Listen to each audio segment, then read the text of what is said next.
The South African national football team will go into camp next week ahead of their Africa Cup of Nations qualifiers against the island nation of Sao Tome, fully aware of the threat the COVID-19 virus poses to their health. And with 3 players coming from France and another from Saudi Arabia, the medical team will need to be prepared for any eventuality when the camp gets underway.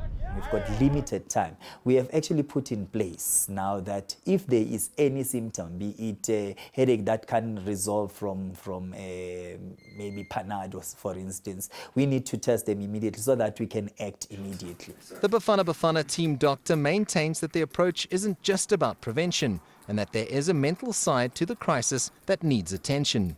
Anxiety becomes another factor because now we have a player here that is thinking that they might have corona and that they might get corona when traveling. Now you need to start working with their mind, and that becomes another factor because you've got family members that are worried and a player is worried about the family members that are worried, and focus now shifts. The guidelines are clear in attempting to prevent the spread, and for the players and coaching staff, regular washing of hands, using hand sanitizer, and the coughing and sneezing protocols all apply, even when it comes to greeting one another.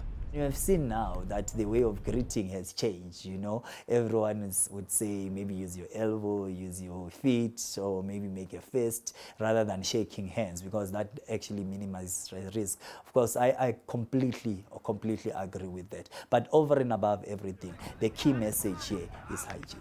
The South African Football Association is sparing no expense to make sure the squad preparing for the AFCON Qualifiers against Sao Tome are shielded as much as possible from the pandemic that is COVID-19. Chartered flights, 5-star hotels and limited contact with the public are some of the measures taken to ensure the players and coaching staff get through the home and away encounters coronavirus-free. CS2+C CGTN, Johannesburg.